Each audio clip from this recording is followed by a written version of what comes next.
Welcome to Healing Vibes with Aeriol, healing body, mind, and soul.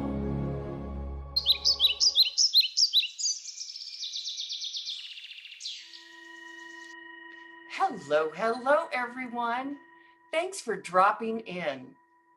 This is Healing Body, Mind, and Soul, and I'm your host, Aeriol Ascher.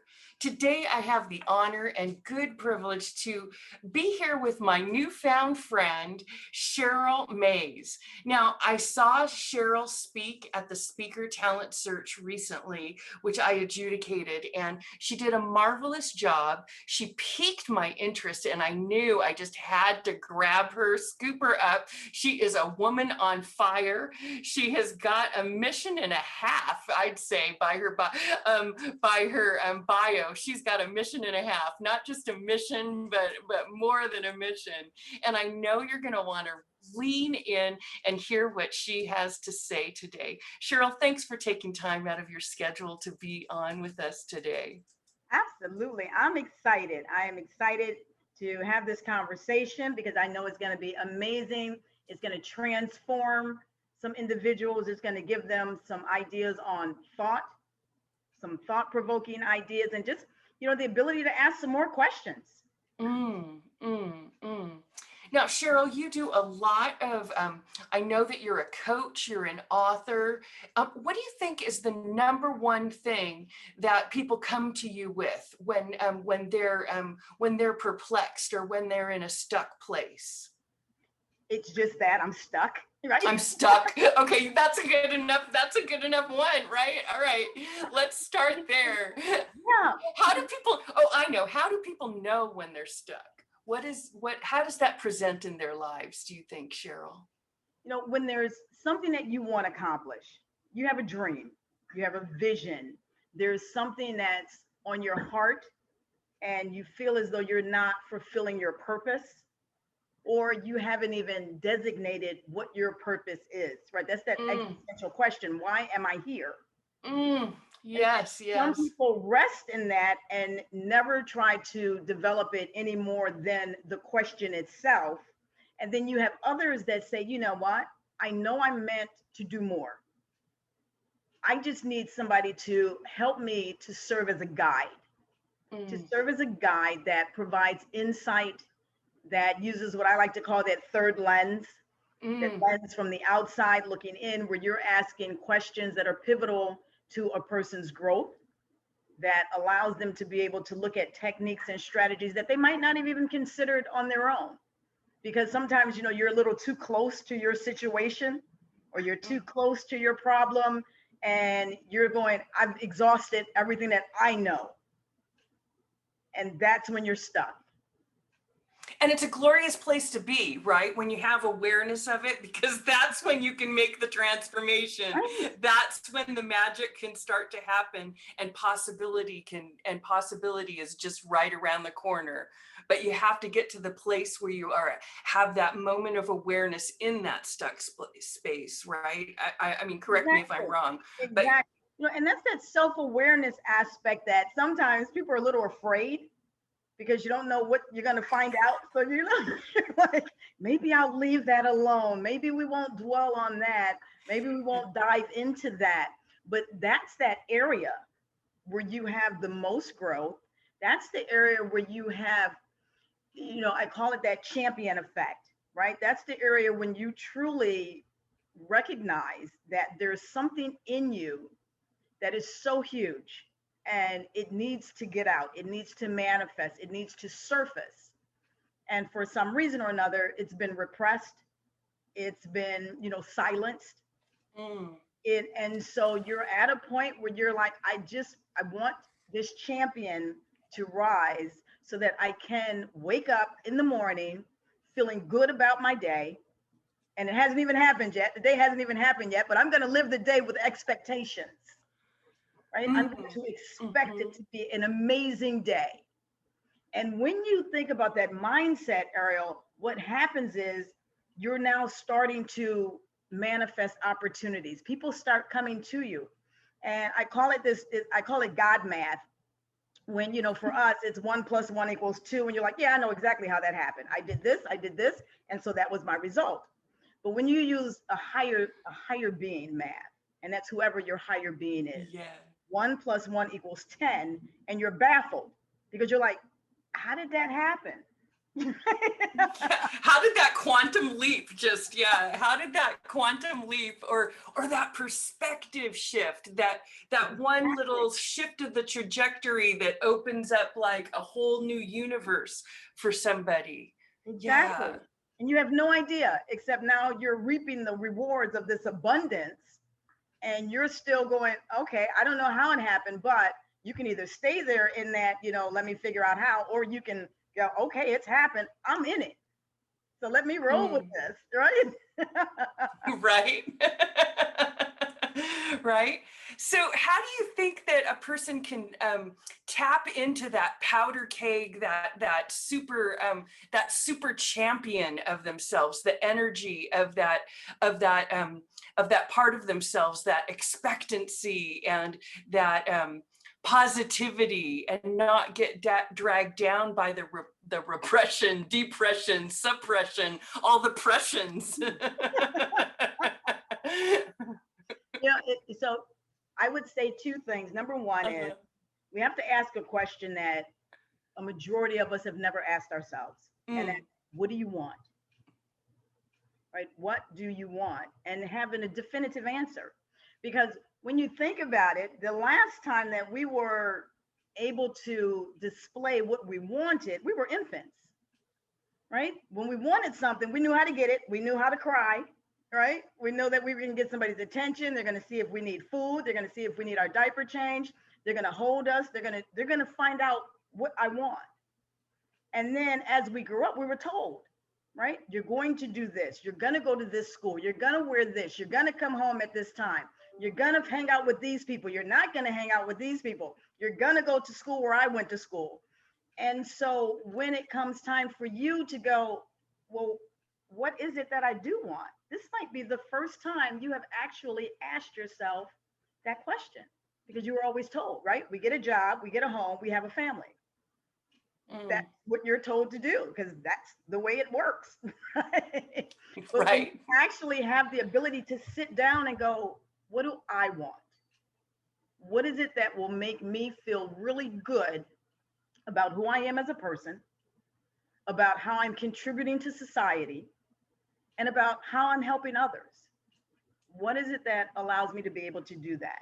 So that's the first question. And then the second question is right here behind me. You have to silence the chatter. I love that.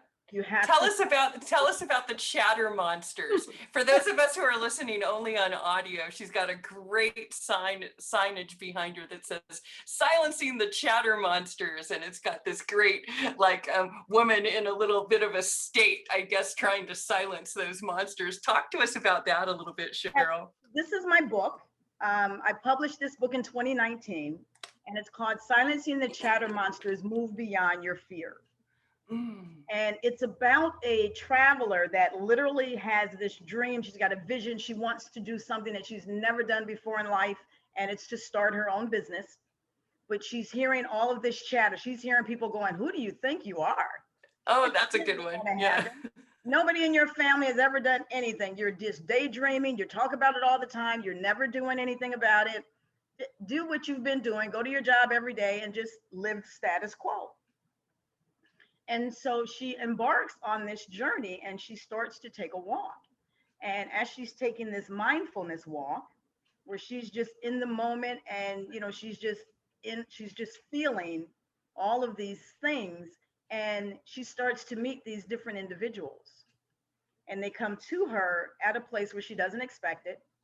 But when they have a conversation, they realize, I was meant to meet you today, to tell you something. And then as she started meeting the second, third, and fourth one, then she goes, I think you have a message for me. And the great thing about these stories is that they are stories of real people. They are entrepreneurs that have weathered the storms. They've done that night where you're curled up in a ball going, why did I leave my 9 to 5? I had benefits, I had a paycheck every 2 weeks. And here I am now in this ball on the floor going, oh my God, what did I do? What did I do? Right. But they continued on. They continued on. And it's through other people's stories of adversity, through other people's stories of conquering, that we realize we can. I love We it. realize it's possible, and that the universe rewards action. Nothing happens if nothing happens. I love this. Like, I love the way that you frame this. It's almost like the archetypal journey of the soul, and it's the same thing as the entrepreneur's journey. I love that. It's really true. It's really true. I love that. I Well, that sounds fascinating. I hope that everybody is that. Tell us where that's available, please. Your book. Your Absolutely. book. Available on Amazon. It's available on Great. Amazon. It's available at Barnes and Noble. Great. And it's available on dreamspirebooks.com. All right. So everybody make sure to put that on your list, because that just sounds wonderful, Sheryl. I love the way that you framed it up. It's almost like the Wizard of Oz, and along the yellow brick road she meets. Exactly. And that's how I think that really, when you embrace your purpose and are living your sort of entrepreneurial life, passion and purpose out loud like that, like you obviously are, I think that those magical moments, that synergy, that magic, really happens, you know. But you have to be brave enough, as you say, to get rid of the things that are the obstacles, or the things that are not supporting that that that sort of divine reality, or that higher self, or that, you know, best self, I guess is what is the phrase that a lot of people call it.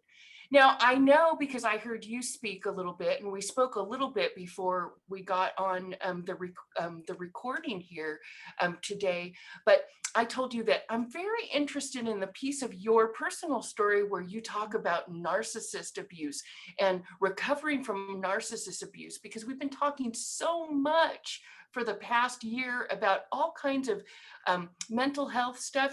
And really, this is a really great segue to that sort of aha moment, that breakaway moment of when you can be the hero in your own story. Can you please tell us a little bit about your personal experience with that? Absolutely. Mm. It's interesting because I never really thought about the term itself, right? Mm. I never engaged with anybody that spoke about it. And now I'm hearing it all the time now, because it's kind of like that red car effect. Right now you see all these red cars. Got it. It's okay. Yes. And so Got now it. it's like the world is surrounded with these people, and it's like, I wish somebody had told me. Um, but so here's how it started. I was married for 4 years, and it was just it. There was a lot of commonalities that attracted us to one another. We're from the same hometown. We kind of knew some of the same people. We went to the same playground when we were kids, and yet our paths never crossed. Mm. And so you think, as you sit back and you're looking for your soulmate, right? And I'm doing air quotes, and your listeners can't see the air quotes, but as you as you are looking for your soulmate, you look for these commonalities. And so that was what drew us to one another, was all of these things that we had in common. And so we get into the marriage, and year one, you go through, and it's always the stumbling blocks of year one, and people go, marriages don't really effective until like year 3 or year 4, after you've had a chance They to don't count until the 3rd year. Okay, good. you've had a chance to really go, oh my gosh, just leave me alone, and he's okay with it, and you're okay with it, and then you guys find a common ground again, and so you go back and forth. But then it got to the point where it started to be manipulative. Huh. And it started to always be, you know, it's they have this ability to make you think that you're doing something wrong, or that everything that is happening in our environment is because of what you're doing. And so Right. There's no responsibility at all for anything that's happening. Right. Exactly. Okay. Right. And so it eliminates them from taking responsibility at work, right, at home, with friendships, because all of these three things started to evolve into a negative way. And I kept going, this is really weird that you can't keep a job. Well, it's always because of them. They didn't like him, or it was a female manager, or it was the job is not for one person. And so there was always these excuses.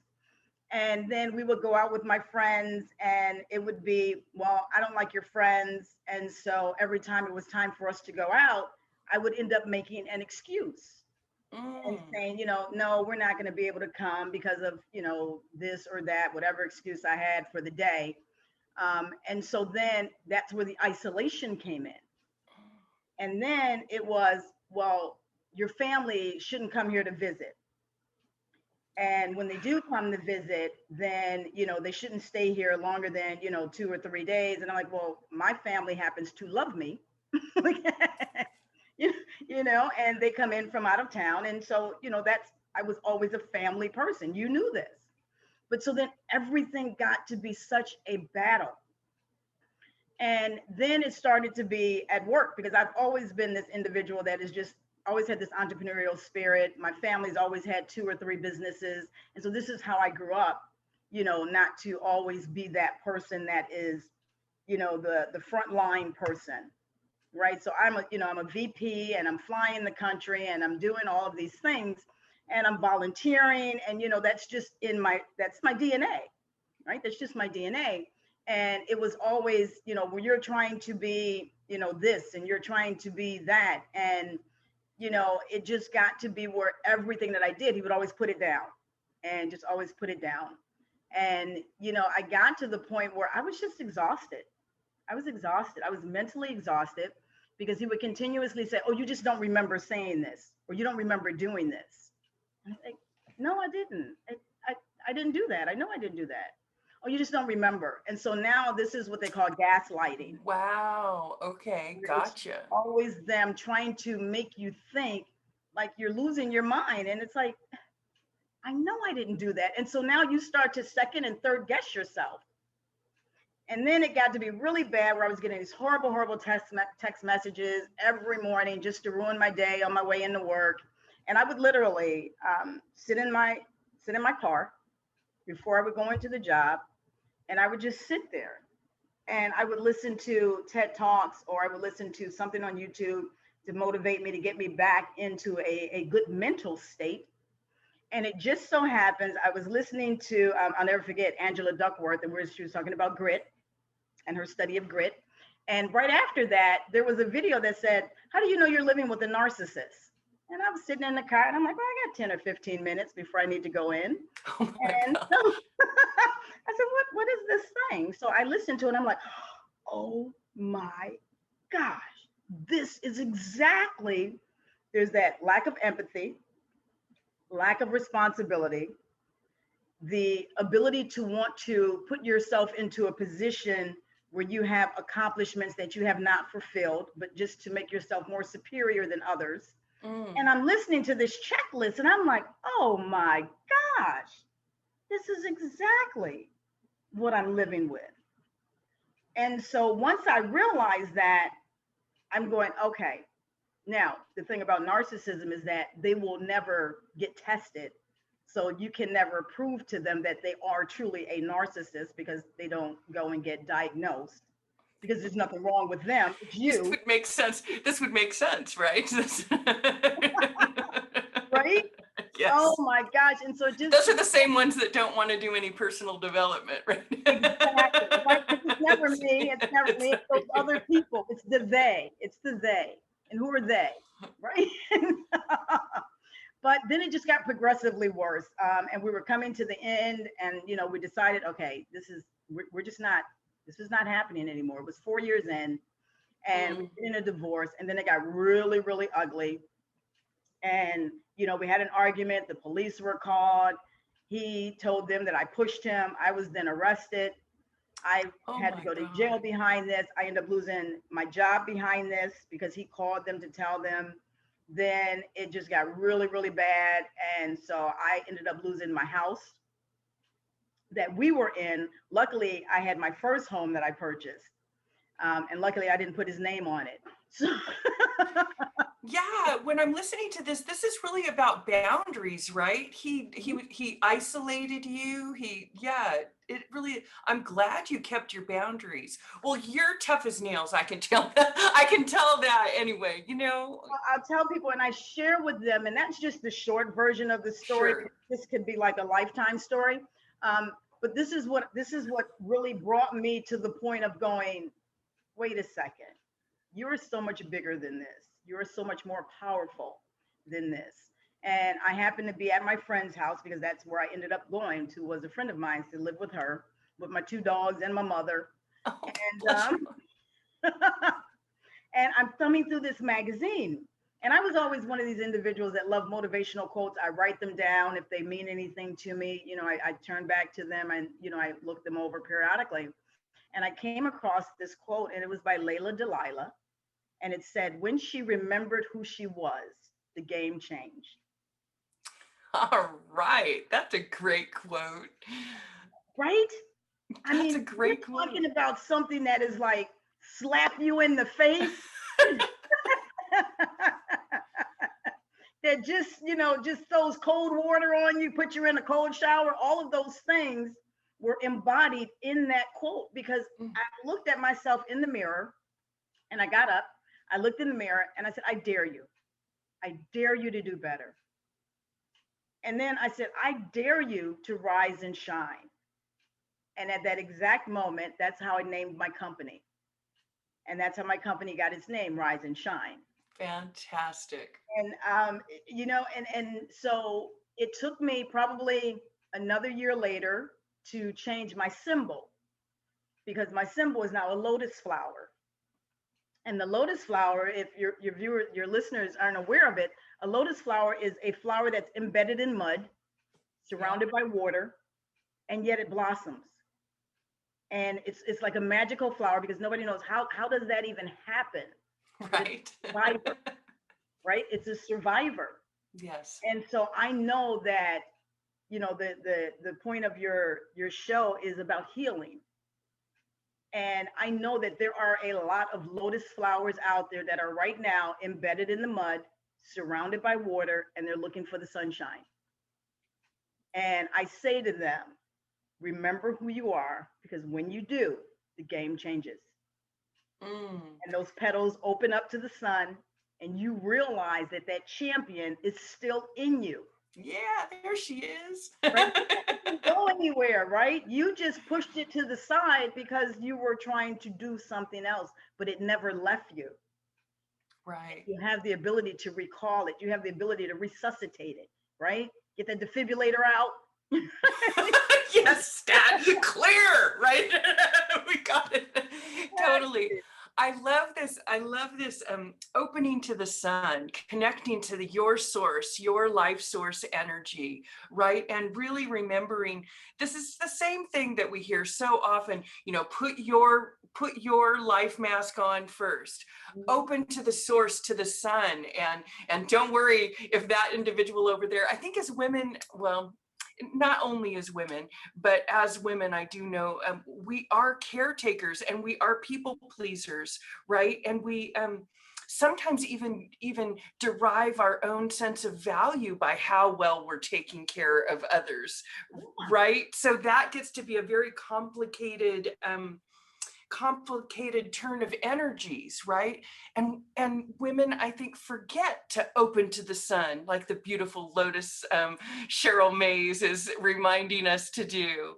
I think that is so important. It Gosh. is. I one of the things that I know, and I teach this now also. So I work with businesses, but I also work with individuals on empowerment.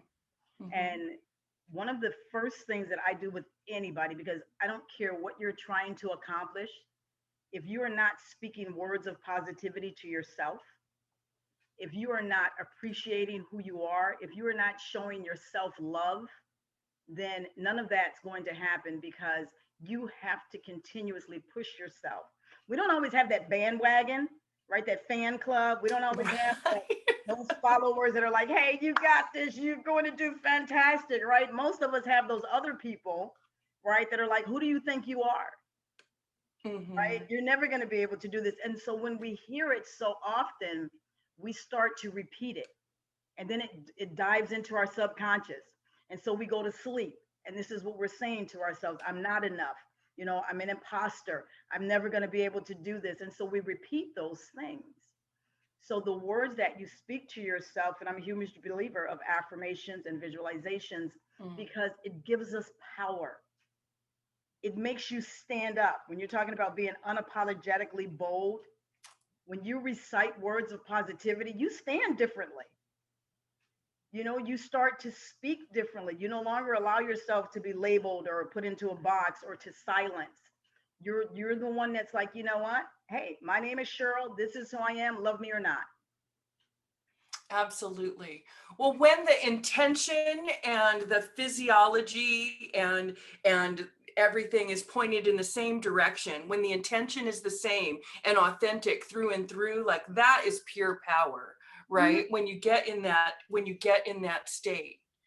Sheryl, Exactly. you are a force of nature. It's such a pleasure to have you on. I'm really a huge fan. I love your passion. I love I love the language that you use to describe things. It's awesome.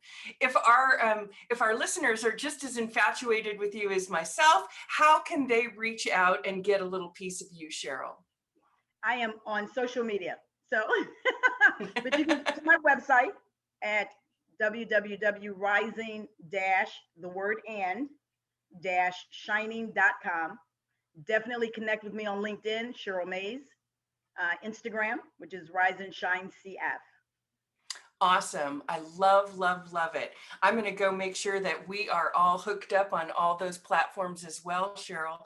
Do you have any words of wisdom before we sign off today?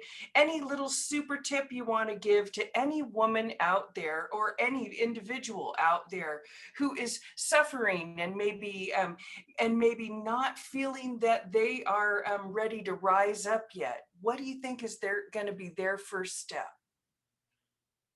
So I was reading a book a little while ago, and it's called As a Man Thinketh by James Mm. Allen.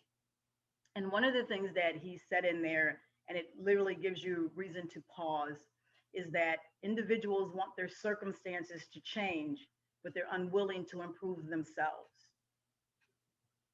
Our circumstances can't change until we look at some self awareness and we start to ask ourselves questions.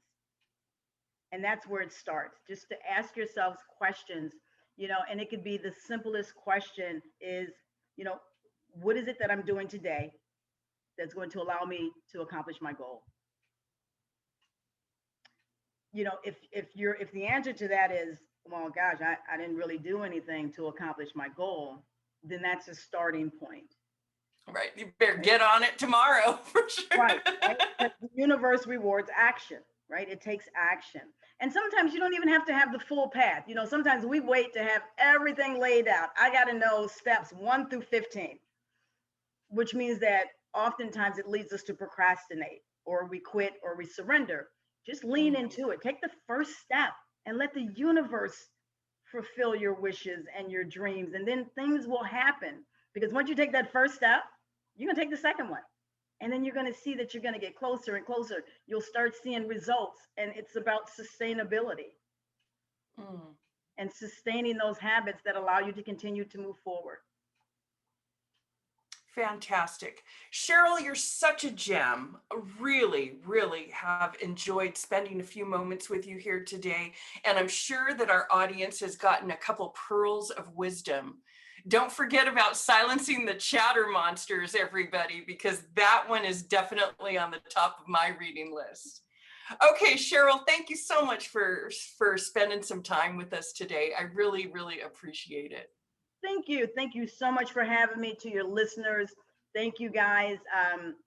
This is such a powerful time. This is our 5th season. This is the yet season. So become The whatever yet it is season. you Oh, want to really quickly, become. can you tell us? I'm running out of time, but can you tell us what you mean by the yet season? I love this terminology that you're using. Absolutely. It's just the definition of the word yet, right? It's like things are still happening. You still have the ability to become. It hasn't ended. Nothing is finalized. I So love keep that. moving forward and operate in your yet season. I love that. It's not over till it's over, everybody. There you go. Okay. Sheryl, you're a hoot. We're going to have you come back on again. Okay, everybody, my time is running out, so I'm going to cut it out there. Thanks for dropping in today, and please come back to Healing Body, Mind, and Soul. I'm your host, Aeriol Ascher. Until next time, happy healing.